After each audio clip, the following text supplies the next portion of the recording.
David, here we are, No Art, No Life, episode 46. Good afternoon. Episode 46. Good. That's a lot of weeks, I guess, huh?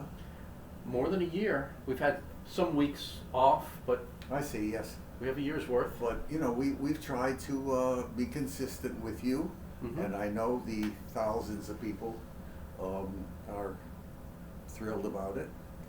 What have you been doing this week, Jack? This is Jack Cole. If you're new to us, I'm David Duval, known to 3 or 4 people in the world, but they're very fine people. I think so very much. What have I been doing this week? Let's see.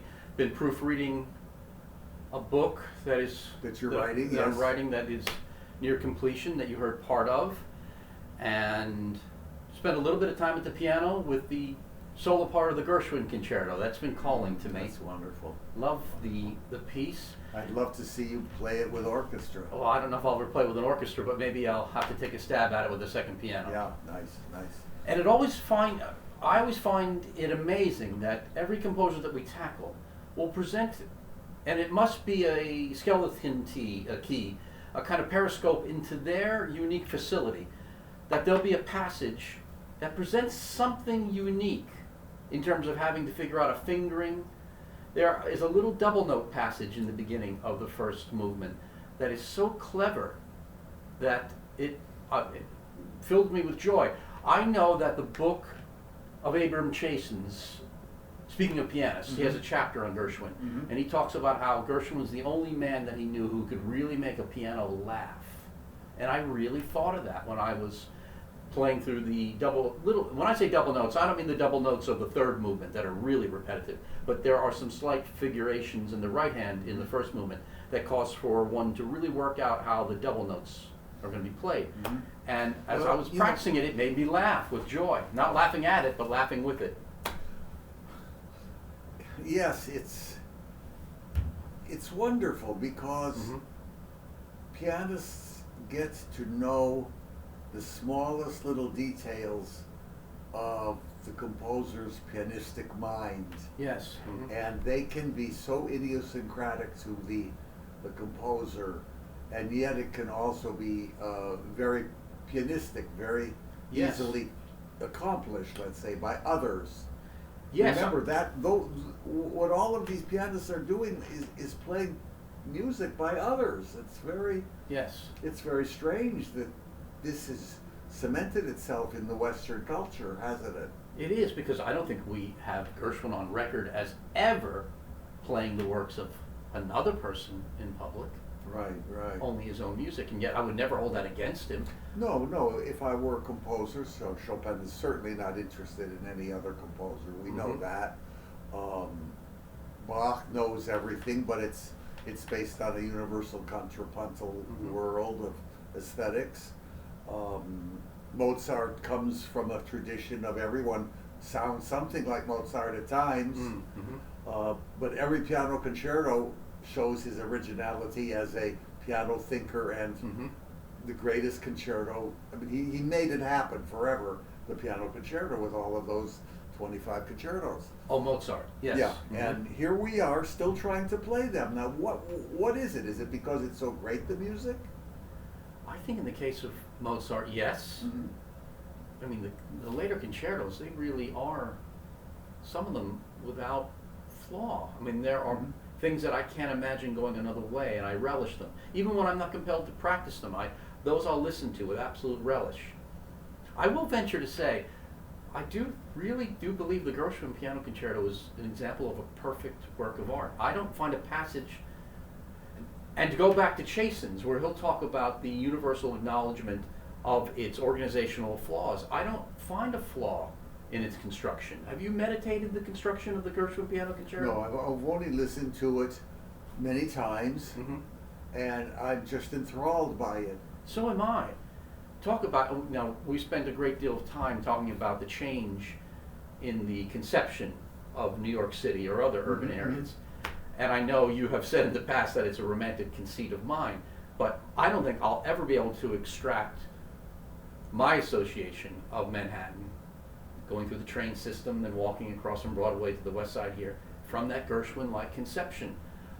And again, if we go back to the piano figuration of it, in a time when one had, what, Godowsky and these super pianists of the Edwardian period where the score is black with notes, the Gershwin score is comparatively lean, like a Mozart score, especially the concerto, the piano concerto. It's wonderful. And yet it's so recognizable as his, and I wouldn't have it blackened with more notes.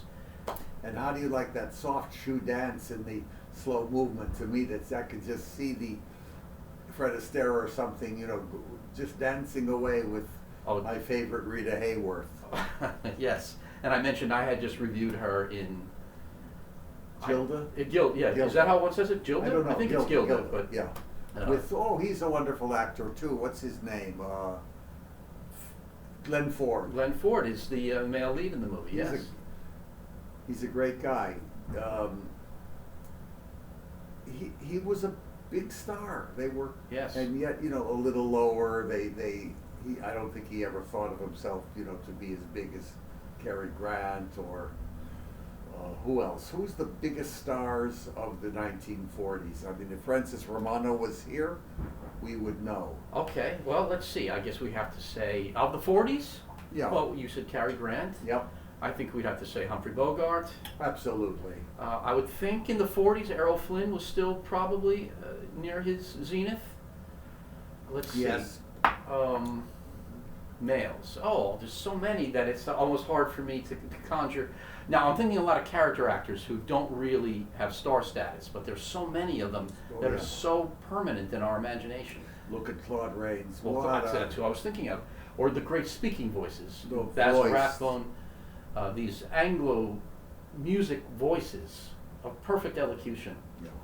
Now, David, before I forget, I don't mean to go far afield, but last week you were talking about nature and the power of nature and its threat, and then you were talking about the receding of American mythology and our connection to nature and how that's been lost. And you even mentioned, the loss of American Indian lore, cowboy lore, and then you named a series of names. And you mentioned one name that, in a way, has suffered under the hands of revisionism and political correctness. But I must say, I've spent a lot of time with the couple that bear this name in their first-hand books. And I don't know how many people read these books anymore, but they're wonderful. You mentioned the name Custer. And I don't know if you've ever read Custer's wife's books. Mm-hmm. Elizabeth Bacon Custer, who dutifully traveled with the 7th Cavalry on the plains, yes, and wrote 3 books that are absolutely poetic and beautiful in terms of seeing the ambiguities of that time. So what I mean is revisionism and political correctness has its due in terms of the harshness of what happened there in the Plains Indian Wars. However, it doesn't, I don't think, give fair credit to the poetic insight of some of the principal actors that we now dismiss as seeing those ambiguities. So she has 3 books that I would highly recommend to anyone who even just wants to steep their minds in the lore of the Wild West. One is called Boots and Saddles. The other is Following the Guidon, the little pennant that the cavalry would raise. And the other is called Tenting on the Plains. Then I have to say, then there's the name Custer of Custers, which is the husband, George Armstrong Custer, and now obviously demonized in a lot of books. How did he get demonized? Well, if we look at him as a symbol, perhaps meaning of the eradication of the life of the Plains Indian in terms of the army ruthlessly marching across the West in the post-Civil War.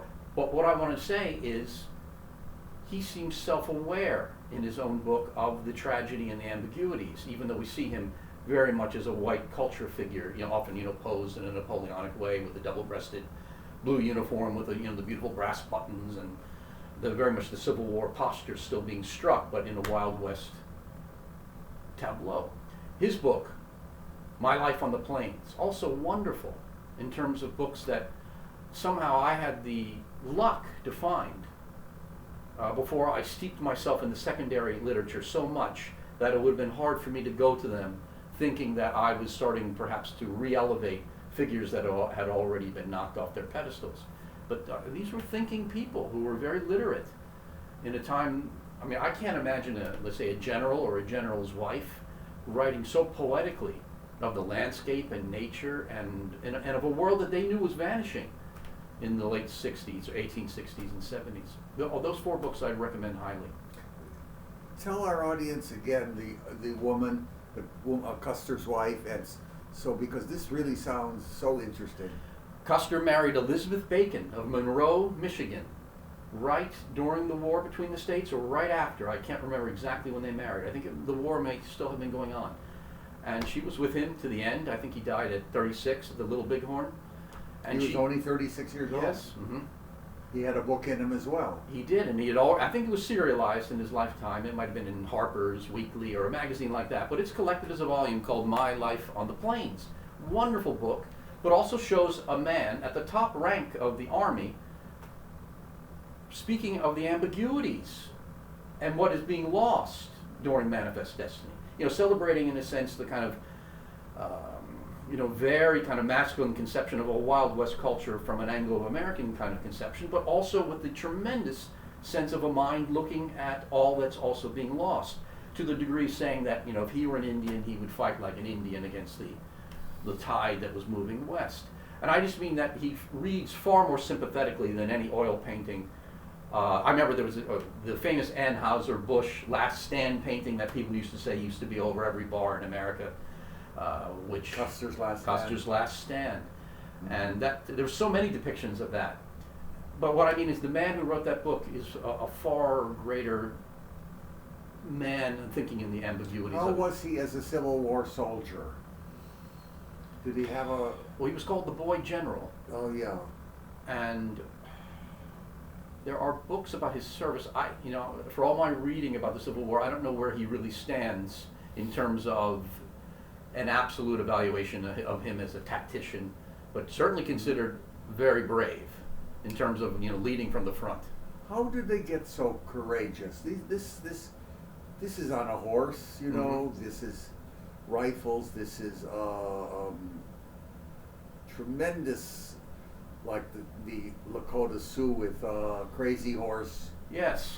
He was such a great warrior. These were warriors. Oh, well then David, there's another book I would have to recommend that I think is absolutely glorious by Stephen Ambrose called Crazy Horse and Custer, The Parallel Lives of Two American Warriors. And frankly, my answer, a lot of people would say, well, Jack, how could you be so superficial as to say this is deeply important? But it's the theme that you and I talk about. They were both men, grounded, however, on an intellectual foundation for this, of immense flair. Meaning, even knowing that there's a degree of costume that has to go into combat. Not because they take it lightly or they don't realize that ultimately war is hell, as a Sherman would say, but even there, that we have to carry myth and importance if we're going to elevate anything. I mean, Custer carried music into combat. I mean, the tune Gary Owen, the Irish, probably was a drinking song, is forever linked with him on that dusty hilltop. A band, moving into combat with these people on horseback. Same with the American Indian. Anyway, that book I highly recommend. Again, Custer and Crazy Horse, The Parallel Lives. Or Crazy Horse and Custer. Custer, Crazy Horse and Custer. The Parallel Lives of Two American Warriors by Stephen Ambrose. Wonderful book. A fine historian. Yes. Yes. Yes, we really have left history behind, even in...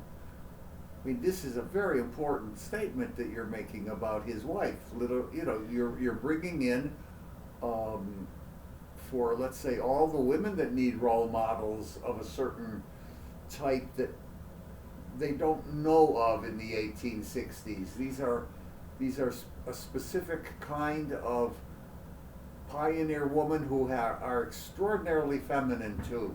Yes. And didn't feel that they needed the crutch of some kind of collective feminist or group to, how do I say this, be their advocates or be their saviors. Here I was, a young 20-year-old fellow who really was completely ignorant of all the ambiguities and the tragedies of the Plains Indian, coming to it through Hollywood and starting to want to read the source material for all of these, to me, adventure stories. And they introduced me to all the ambiguities and the tragedies, and yet also kept the myth or the mythic element or the flair element alive. So Elizabeth Bacon Custer, powerful woman who, you're right, was no less feminine in a very Victorian way, yet stands to me as powerful as any desperate feminist would want to be, but she's only tough because she's got an army, a gang behind her, trying to force me to read their book. But boy, I certainly had no investment, but as a young man wanting to read of flair and nature and American mythology, I can recommend no books more highly than those of Elizabeth Bacon Custer. Probably a genteel young woman raised probably in a parlor in a very genteel Michigan of the 1860s, and lo and behold, did she know how to describe the immortal sound, let's say, of a saber being whetted on a whetstone on a cold morning in the middle of Nebraska. This is a worthy book, I must. Yes. This is extraordinary information. We're supposed to be so history-minded. Yes. No, we're not at all. No. Not at all. It's just another. That is a real myth that we. Yes, I mean, I didn't go to her looking for a woman. I looked for a human being with a poetic insight, and by God, she had it. And she lived into the 1930s. I mean, talk about the transition of seeing the world change. Can you imagine from the Indian world of Custer to 1930s, and then to see the way the United States was going downhill economically? You mean to live into the Depression America? I wonder what her thoughts were. Were there any late memoirs of hers? Those are the 3 books that I know of her. That I don't know. I don't think there's anything else from her. But she was always an advocate for her husband's memory. Yeah, and yet he right now doesn't have any standing, does he? He's always the Indian killer. I think that's what ultimately will come up. But I would advocate that there's a tremendous awareness of their role in a tragic ambiguity. Is the philosopher's name, do I pronounce it properly, Stanley Cavell? Do you know, familiar with the name? I don't know. Or is it Cavell? Probably Cavell, I don't know. Anyway, Evan S. Cannell, in his biography of Custer, we've cited it on our program, Son of the Morning Star. The epigram for that book, I believe, comes from this author, Cavell or Cavell. And I think, if I can remember it, it is something to the degree that we don't see our role in things, hence we call certain events melancholy accidents. I'd venture that people like Custer and his wife, and to a degree a crazy horse, the way at least we have from the knowledge that's extrapolated to be put into it, as sincere a biography as can be created for a crazy horse, are aware of the ambiguities, and they emerged to me even when I was as young as I was. I know I was 20. I remember what pieces I was practicing, and those are linked, as strangely incongruous as they are, those European pieces are linked with my love of reading these books about the pioneer West in a glorious summer. Always there's this linkage. As long as you're open-minded, it will always happen. Yes, and that glorious time between semesters where we breathe a sigh of relief after finals are over and say, now I can learn something, because no one's going to tell me what to read. And boy, did I love those books. That's a very sad thing when we're regimented to school systems that tell us what to read. Yes, there has to be a very, very different way of educating the next generations, because this hasn't worked at all. It's not taking the individual's abilities into account, or what he may know that he doesn't even know that he knows. That means the teacher has to really be a teacher. These are not many teachers of greatness anymore, and yet in this country we've had no education without those little single schoolhouses. Yes. Where these women, especially in the 19th century, they were working all the time to give those children the rudiments, and if we had any education at all, it was a big country and it was getting bigger by the day, every hour. That little schoolhouse is never honored enough. No, what is the line from the old song, reading and writing and arithmetic taught to the tune of the hickory stick? And yet you're right, they're not celebrated enough, because that hickory stick drove probably a lot of imagination into a lot of minds, more so than the presumed liberal education of the modern university. Say it again. Reading, writing, I think it's reading, writing, arithmetic, taught to Reading, the the tune of three, the hickory stick. and the hickory stick. And the hickory stick was going to Yes. sting you, wasn't it? Yes. And then we try to think of maybe how the woman really used it. And Well, if we imagine it, especially in a frontier setting, I think you're right. In these lonely one-room schoolhouses, there were women that had to lord over 5-year-olds to probably brawny 18-year-old men who still hadn't been sent out and who probably could have destroyed. did not know how to read even. Didn't know how to read, but and were probably physically dominant. But yet the dominance that they countered with is, to me, again, infinitely more heroic than these plastic feminist figures that we're forced to swallow now. Any ism is dangerous in the Yeah. long run, Mhm. to the ism itself even. Agreed. Feminism is unfortunately falling apart Hmm. in the sense that the woman today has too much to handle. Yeah, Within feminism, it's a meaningless term now. that's what. Yes. I mean, let women take over every country. I'd be glad to give them that chance to see if they can make a better world for all of us human beings, instead of these stupid people that become dictators. Think of it. Think Well- of what this Putin is going through right now. They're really trying to kill him. Hmm. They have been for a long time. But also then ambiguities. Think of the fact that in 1989 it was the first time in 500 years they had freedom. Hmm. And how long did they let it happen? 10 years before he took over? Because they like dictatorship. Hmm. Many people that are lazy in the brain love the army because they don't have to think again. Get up at 5 or whatever, the bugle. If I was going into the army, I would die. I wouldn't kill anyone, that's for sure. You sound like Irving Berlin. What's the line from his song? Someday I'm going to murder the bugler. Someday I'm going to shoot him dead. That's a paraphrase, but it's close. The only bugle I like is when the Kentucky Derby guy, you know, and Yes. he does it twice. Well, David, then thinking of 19th century women authors who leave a record for us, are there any leaping to your mind? Like right now I'm thinking of Amy Faye. Oh, for music. Yes. Yes, we would really be poorer without Amy Faye. Was a really bright American, maybe born in Alabama. I always thought it was Mississippi, but she did live in Mississippi. She had great flair. Mm-hmm. She understood that she was only good. As a pianist. Yes, she yes. knew that. I mean, when she came back to America, because she had studied from everyone to Tausig, Liszt, Kulak, she had a good career. I mean, she probably played a lecture recital, and those were letters to her mother. Thank goodness that Mom saved them, because, you know, I don't think you even had carbon paper then. Right. Do I remember the title properly? Is the title My Music Study in Germany? What is the title? I just think it is Music Study in Germany. In not Germany. mine. Okay. Yeah. All right. Mm-hmm. Amy Faye. Mm-hmm.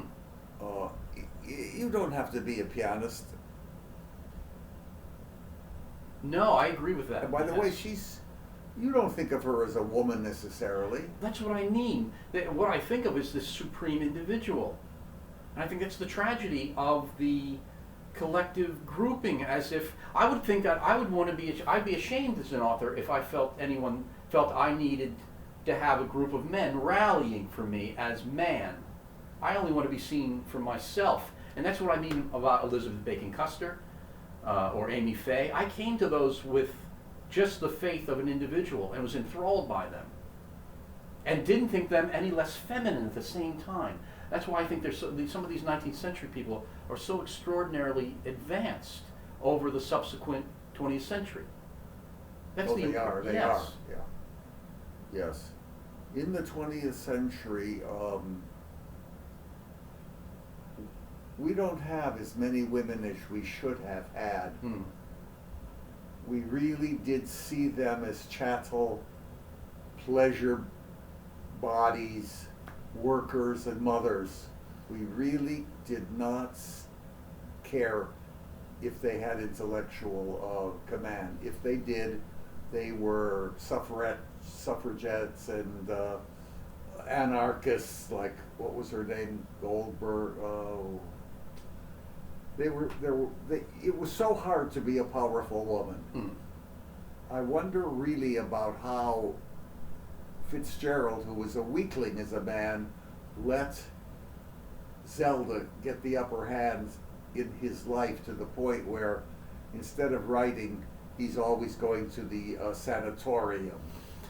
Well, we've discussed this a lot, and I think perhaps when we talk about Fitzgerald, I can identify with perhaps what maybe engenders some of that ostensible weakness, and that is a love for what he thinks is beauty. And perhaps in that is also buried an enormous condescension, feeling that the subject of that worship can never really be elevated except beyond what he sees in it as beautiful. And we were talking last week about how song lyrics seem to have degraded from equating romance from nature. And I have to concede that I think the language that even the weaker or meeker aspects of his characters, or his own character, gives in equating the beauty of woman to the beauty of nature, I still wouldn't have us without that kind of view, because I think woman does possess that in terms of beauty of form, meaning the actual physical conception in terms of humanity, that she seems to embody something in the creation of nature as more beautiful. Well, don't you think that males look upon women as a concept of beauty? I used to think that, and I used to think paying tribute to women by citing that wouldn't be perceived as a condescension to what they are also inside, because I thought that was so universally acknowledged that, and maybe it is still acknowledged, but and that's the way I would lead. I would still, or not necessarily lead, but I would not suppress the testament to a woman that they still carry a tremendous power. I think they carry power that they do not know about. That's what I mean, and it's almost being thrown away. Yeah, on ephemera of things that will pass very quickly. All women, just like all men, have their own personal life to live out, and they have to be able to use, because the men are not going to give it to them. The men see them. We're not talking about Hollywood beauties. We're talking about women in general are the standard, I believe, mine is, Yes. for a gentleness, a wildness, a passion, a female form, very different to a male. Agreed. And every single country, black, blue, green, yellow, or whatever, these women have that same power. Yes. You could feel it really interestingly in a Gauguin painting of the Tahiti women, where he's making them powerful at all times, and yet they're so sexy. Yes. And it was the letters that you had recommended to me of. Oh yes, I did that. Yes, I recommended that. Yes. But Gauguin. I'm really loving his paintings always, Paul Gauguin. He's a little bit underestimated. Okay. Yeah. This is No Art, No Life. I'm David Duvall, and this is Jack Cole with me. We host this every week, and we hope that you tell every one of your friends about it, because I think these are good topics in a world so unartistic. You really. Yes, and I think these things are absolute imperatives that we need in terms of even our social alliances. It seems if we have no art in our alliances, no art in our alliances, then there's no etiquette, there's no honor, there's no reliability. There's piano teachers. They were once a part of a family life almost, Yes. And now you can't even dare show a young student, man or boy or girl, how you can't touch their hand even. To show, you can't mentor them even on a physical level to touch a chord a certain way. Yes. what has happened to humanity is becoming barer and barer, thinner. Well, it seems to me that in proportion to the etiquette and sense of teachable honor, we feel we have to substitute a policing of those things, because we can't rely upon poetry or art to teach it to the young. It's the truth. I mean, there are conservatories in certain countries that they watch the student, and if there's a break, they, you're not practicing. They tell them, get in there. Well, again, I was talking about the notion that you talk about in the idea that there can be an impropriety in the touching of human beings. And I'm saying that the more we seem to try to assign that to a police state, the less it is being taught, however, to be practiced, meaning due honor, by the means of etiquette and love and respect. Well, political correctness is your beginning of a police state. Yes, it is. So how do we solve... I solve it in my little way. Everyone can only do their little way. Yes. Is that in my class, Piano Evenings with David Duval, if you notice. I know exactly what you're going to say. Please tell us. Yeah, I've seen it happen. As simple as, and it's quite magical. Yes, it is. Everyone feels it. Yeah. I will say after a performance, they get great applause. And there's, all the people are there, and I say, Roman, I want them to touch your magic hands, just to feel your skin, and everyone is avidly shaking hands with him as I move him along. Say hello to Yvette, say hello to Rosette, say hello to Gary. And you mentioned Roman. Can you tell the audience, you're referencing the young man who played the Hammerklavier? Roman Rabinovitz, I believe. And he's a pianist that had studied at Juilliard, and I had him in my classes for many years. And they come back and they play these amazing performances, because the ones that have stayed with it are the great lovers who would rather, die than not have their piano practice, their love of the literature. Am I answering that right? Oh, yes. And the touching of the hand. Touch the hand. Yes. It's like, God, I don't get it. Why people don't, we have this impersonal now hug coming from television. Hug. Everyone's hugging.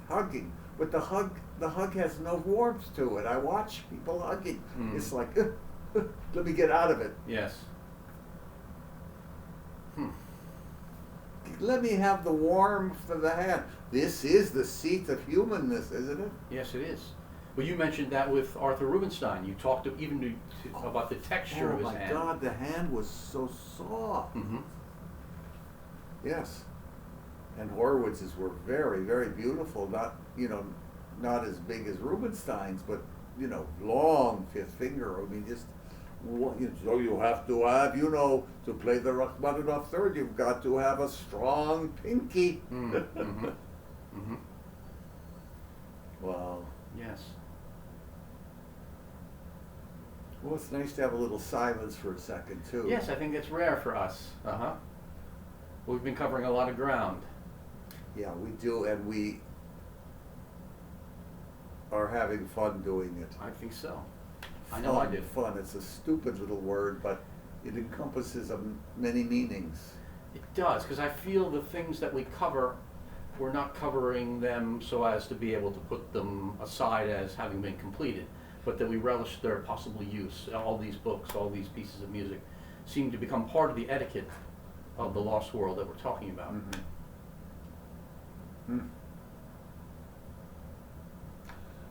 I said to someone, are you seeing the Raphael exhibits at the Met? Which I have not seen yet. I hope I don't miss it. Who's Raphael? Well, he's only one of the founders of modernism and of the way women look. Those Madonnas are exquisite. Those were real women. Yes. They were not Madonnas. Mona Lisa was a real woman. Yes, she was. She's not Lady Lisa. Yes.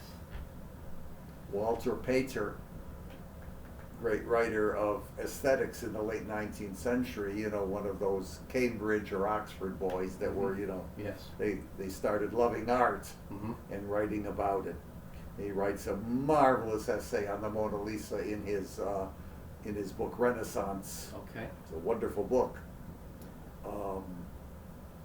I've been reading The Wasteland, and to me, it's not even a wasteland.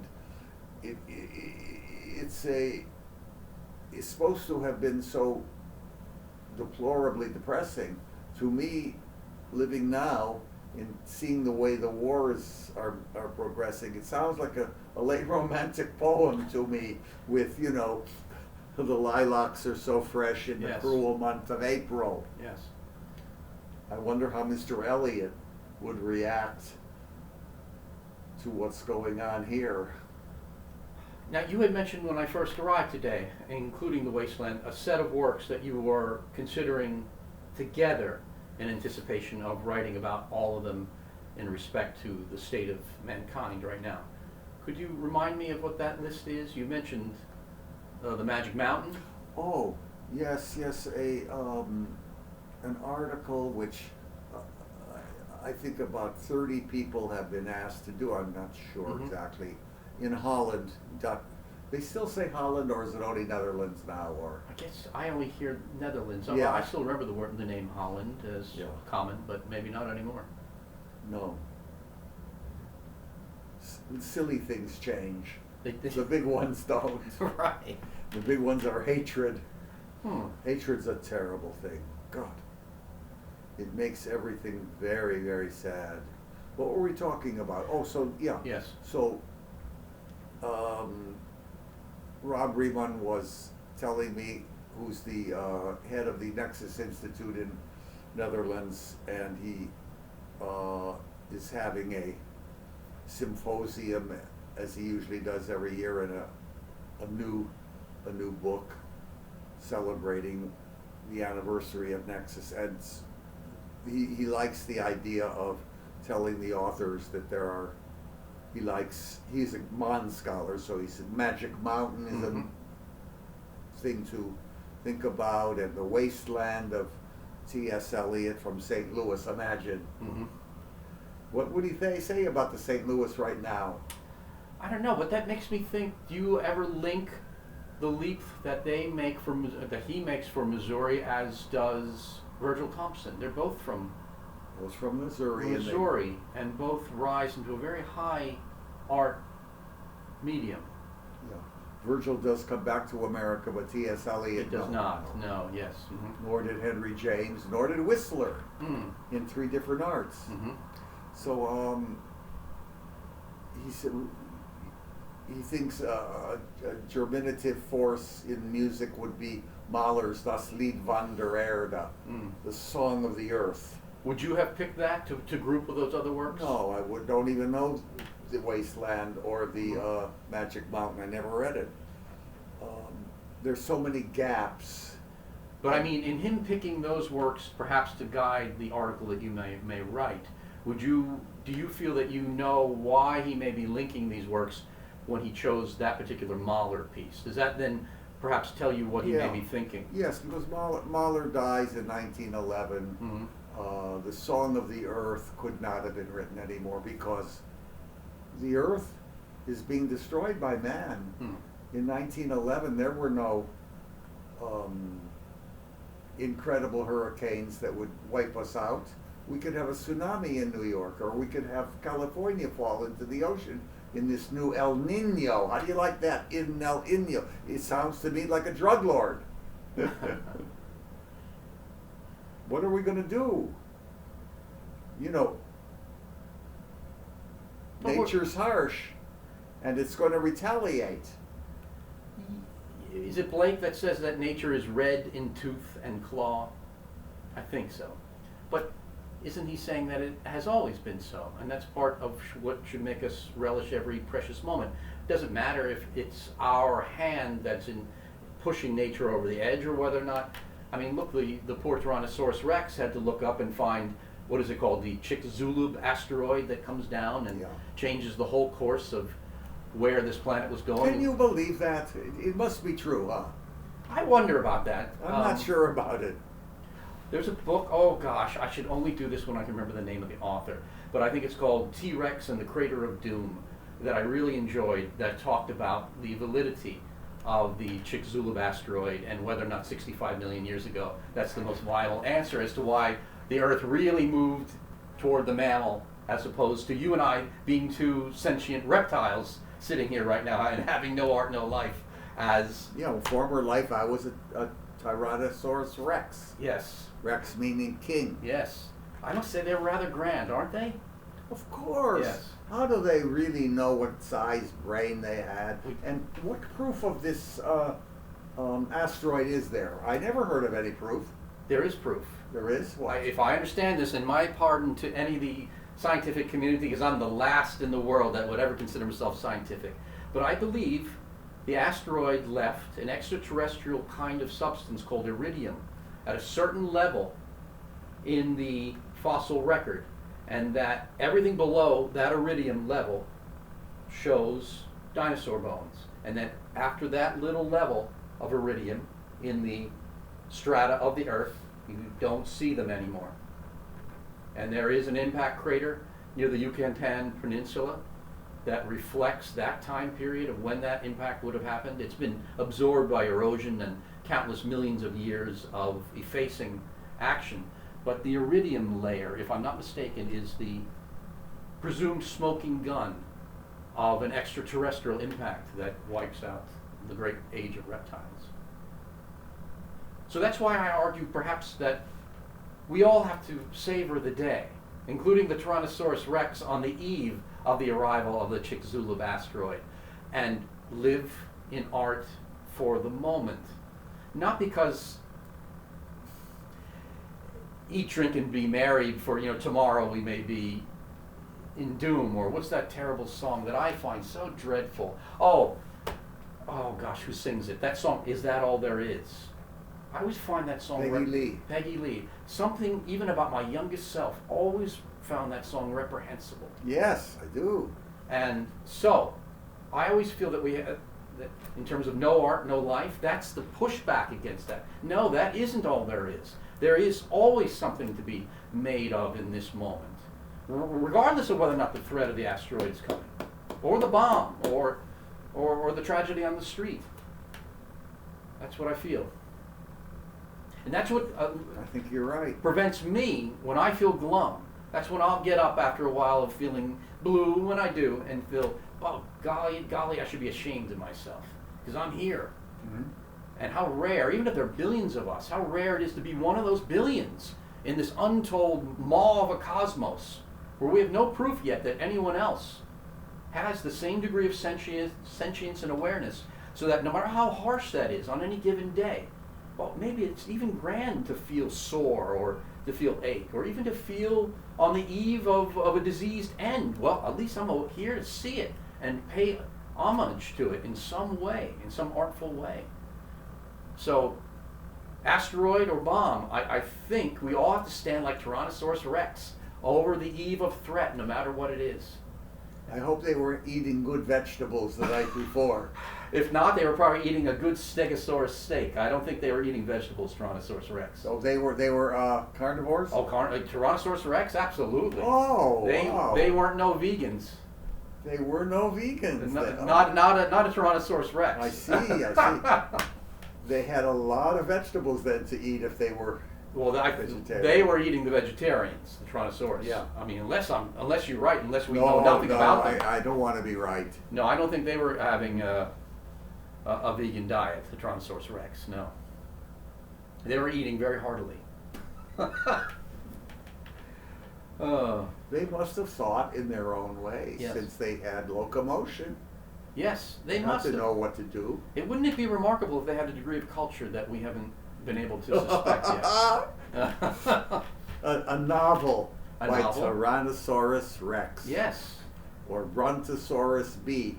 And they were bipeds, which suggests that the front limbs, just like we, perhaps those very seemingly effete little arms that Tyrannosaurus Rex had, perhaps had some other cultural use. Maybe they wrote with it. We don't know. Isn't that also one of the wonderful things? So we don't know of any literature from them, but we do know that the damn asteroid killed them all. Yes, but I think I've said this on this program before. When I had cause to drive from here to Boston for years, there's a place outside of Hartford called Dinosaur State Park. And in a geodesic dome, they have footprints that were discovered underneath the ground while they were building a building in Connecticut. And Connecticut is one of the last places I would think one ever expects to find dinosaur fossils, but they're there. And I think they're way older than the dinosaur cutoff period of 65 million years ago, meaning they're far earlier than that, these footprints. But I would always stop there and look down and remind myself that even if something as brutish as this biped could leave its mark, one should, as an artist, have the faith to go on regardless of the discovery of the present public. Because if anything of value is left, even a brutish footprint, eventually it'll be found. Jack, you know, you're so eloquent today, and every point you've made is garlanded. Well, thank you. And I think with that, we are going to sign off because these are fruits for thought. Well, David, if I have any fruit on my tree, you make me feel like I'm an orchard. Otherwise, I would feel like I'm just a pine tree in the tundra on his own. So thank you. We push each other to a little higher states than our usual. Yes. Mm-hmm. Jack, see you next week. See you, David. Okay. Have a wonderful week. Please subscribe and please listen to all of the podcasts. What are they called again? Podcasts? Yes, podcast, or this is YouTube, Spotify, and Substack. We enjoy knowing that you are listening to us. Tell us you don't agree or agree, like us or dislike us. But we'd like to know because we would like to know you. Yes, absolutely. Thank you for listening. Thank you, David. Till next time. Okay. All right.